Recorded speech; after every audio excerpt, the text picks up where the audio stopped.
ठीक है बच्चों, यहाँ फिर एक बार और कोएक्सियल प्लेन के लिए मैंने क्या बोला कि अगर तीन प्लेन कोएक्सियल है तो वो तीनों एक लाइन से पास करेगा। ठीक है, इस केस में क्या हो जाएगा कि delta, delta one, delta two, delta three ये सारे ज़ीरो हो जाएंगे, पहली बात। दूसरी बात क्या कि किसी भी प्लेन को तुम किसी दो प्लेन्स के सम में रिप्रेजेंट कर सकते हो, और इस केस में इन्फिनिटली मेनी सॉल्यूशन होगा। वन पैरामीटर में सिस्टम कंसिस्टेंट होगा। ठीक है, और कोएक्सियल प्लेन को हम कैसे पहचानेंगे कि तीन प्लेन्स है वो कोएक्सियल है? तो पहली बात क्या होगा कि उसको पहचानने का क्या तरीका है, बात को सुनो ध्यान से। सबसे पहली बात कि तीनों प्लेन्स जो होगा ना वो होगा नॉन पैरेलल। ठीक है, पहली बात। दूसरी बात क्या होगा कि तो भी डेल्टा ज़ीरो हो जाएगा। डेल्टा ज़ीरो होगा, तीनों प्लेन्स नॉन पैरेलल होगा तो डेल्टा ज़ीरो हो जाएगा। ठीक है, ये आगे बात समझ में। इसको मैंने रेड से क्यों किया कि इसके पीछे क्या पर्पस है ये रेड से करने का, कि इसका ये पर्पस है कि delta three lambda times delta one plus mu delta two ये तो होगा ही होगा, ये ट्रू है। ठीक है, अभी आगे बता रहा हूँ। तो ये आगे बात पॉइंट नंबर 8 और पॉइंट नंबर 9 में क्या है, when two of the three planes intersect at a line and the third plane is parallel to the line of intersection of other two planes, then delta is equal to 0 and at least one of delta 1, delta 2, delta 3 is not 0 and hence the system of equations is inconsistent and have no solution। इसमें सुनो क्या होगा कि यहाँ भी तीन planes जो होंगे ना आपस में नॉन पैरेलल होंगे। ठीक है, और डेल्टा ज़ीरो होगा। तो इसमें क्या होगा कि इस केस में क्या होगा कि तीनों प्लेन्स नॉन पैरेलल होगा और डेल्टा ज़ीरो होगा, और delta one, delta two, delta three में at least one of delta is not equal to zero, ये होगा। इसमें सिस्टम ऑफ इक्वेशन इनकंसिस्टेंट होगा और उसका कोई सॉल्यूशन नहीं होगा। मतलब तुम ऐसे समझो, ये पहला प्लेन, ये दूसरा प्लेन ऐसे कट कर गया, तो ये जो लाइन ऑफ इंटरसेक्शन मिला ना, ये लाइन ऑफ इंटरसेक्शन, इस लाइन ऑफ इंटरसेक्शन के पैरेलल तीसरा प्लेन हो जाएगा। तो ऑब्वियस ही बात है, मतलब कुछ ऐसा सिनेरियो होगा, वो देखो कुछ इस टाइप का सिनेरियो होगा। एक प्लेन ऐसे, मैं प्लेन को 2D में दिखा रहा हूँ, दूसरा प्लेन ऐसे, यहाँ पे इस प्लेन का लाइन ऑफ इंटरसेक्शन आ जाएगा, 2D में बता रहा हूँ, और तीसरा प्लेन ऐसे हो जाएगा। मतलब इस दो प्लेन का ये लाइन ऑफ इंटरसेक्शन जो आया उसके पैरेलल हो गया तीसरा प्लेन।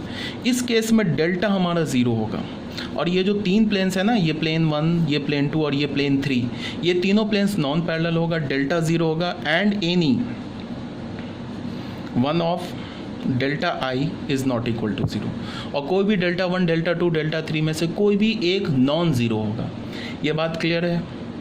अब इसको हम कैसे पहचानेंगे कि ये वाला केस है या दो प्लेन, पहला प्लेन, दूसरा प्लेन और तीसरा प्लेन का जो लाइन ऑफ इंटरसेक्शन ये है, इसी से तीसरा प्लेन पास कर रहा है, ये कैसे पहचानेंगे? इसमें और इसमें डिफरेंस क्या होगा? इस केस में डेल्टा ज़ीरो होगा और डेल्टा आई भी ज़ीरो होगा। ठीक है, और इस केस में ये प्लेन हमारा कोएक्सियल प्लेन हो जाएगा। एक प्लेन ऐसे, दूसरा प्लेन ऐसे, तीसरे प्लेन का ये लाइन ऑफ इंटरसेक्शन इसी से तीसरा पास कर रहा है, तो ये कोएक्सियल प्लेन हो जाएगा। इसका ये कंडीशन है। इस केस में इन्फिनिटली मेनी सॉल्यूशन होगा, कंसिस्टेंट होगा, और सिस्टम ऑफ इक्वेशंस कंसिस्टेंट होगा, और infinitely many solution one parameter में होगा।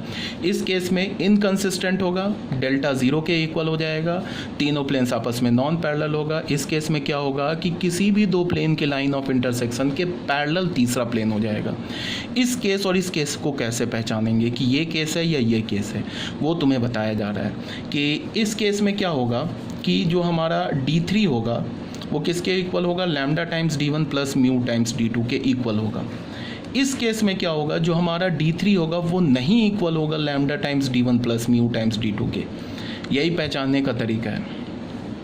इस केस में क्या होगा कि जो D3 होगा वो lambda times D1 plus mu times D2 के इक्वल नहीं होगा। यहाँ भी डेल्टा ज़ीरो होगा, यहाँ भी डेल्टा ज़ीरो होगा, यहाँ कोई डेल्टा ही ज़ीरो नहीं होगा। देखो हम लोग मोस्ट ऑफ द केसेस में क्या करेंगे, डेल्टा 1, डेल्टा 2, डेल्टा 3 को फाइंड आउट नहीं करेंगे, सिर्फ डेल्टा खोजने से हमारा काम चल जाएगा। क्योंकि क्वेश्चन जब भी आएगा वो डेल्टा 1, डेल्टा 2, डेल्टा 3 नहीं पूछेगा, वो पूछेगा कंसिस्टेंट है या नहीं कंसिस्टेंट है, और अगर कंसिस्टेंट है तो बताओ यूनिक सॉल्यूशन है या इन्फिनिटली मेनी सॉल्यूशन है। यही पूरे क्वेश्चन में होगा।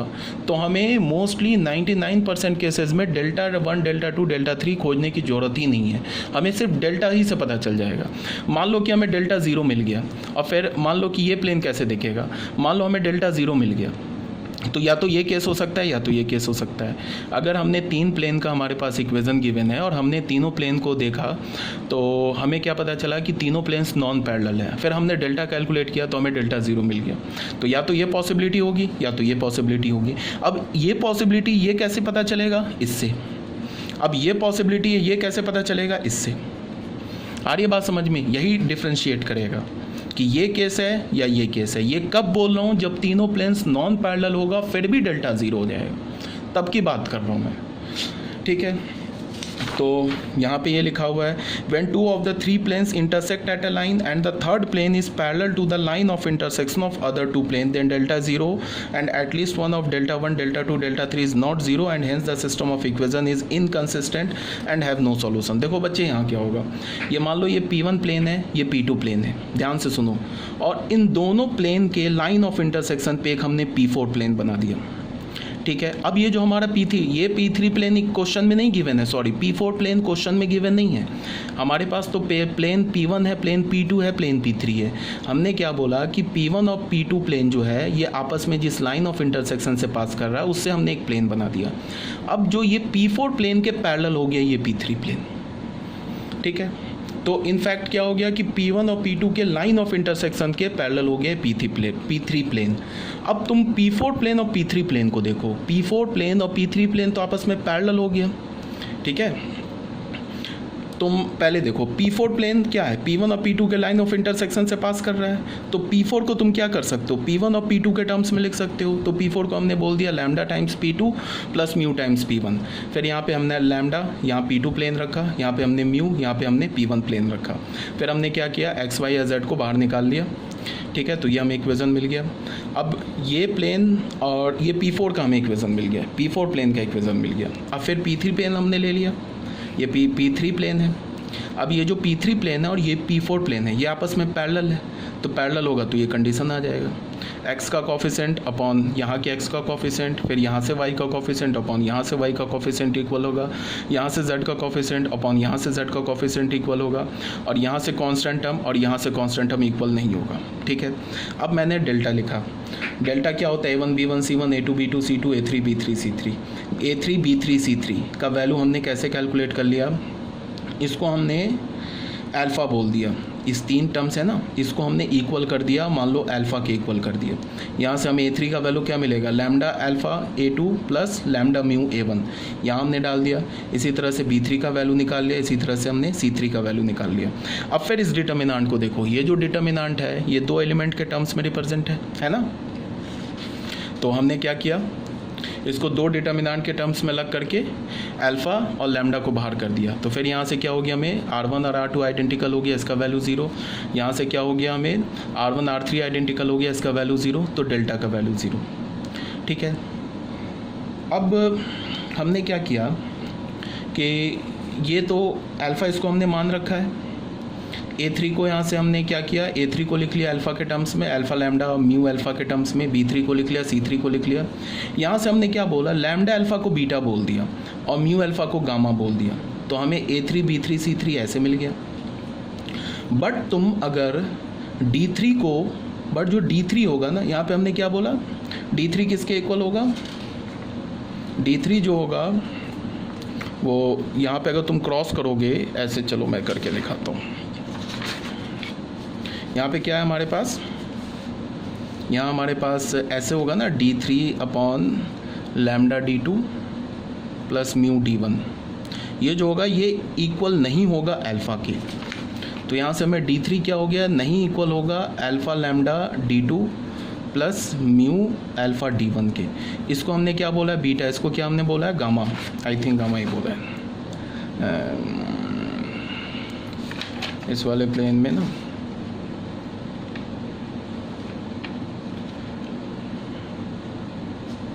ठीक है, इसमें हमने इसको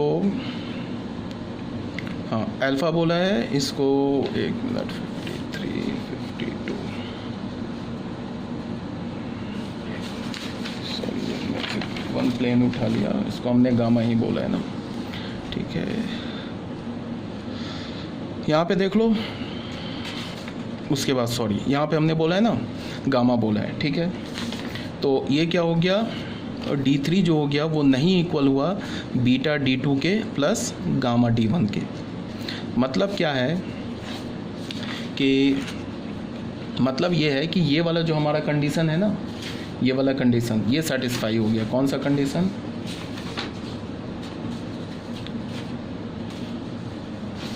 एक मिनट बच्चों,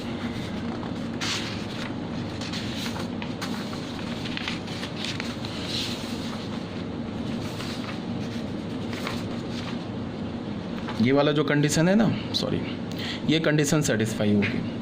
मतलब क्या है कि यहाँ पे मैंने क्या बोला है कि अगर कोई भी दो प्लेन्स अगर हमारे पास कोएक्सियल प्लेन है या नहीं है, इसको हम कैसे ये करेंगे, डिफ्रेंशिएट करेंगे कि अगर कोएक्सियल प्लेन होगा तो 3 प्लेन कोएक्सियल होगा तो 2 के लाइन ऑफ इंटरसेक्शन से तीसरा पास करेगा।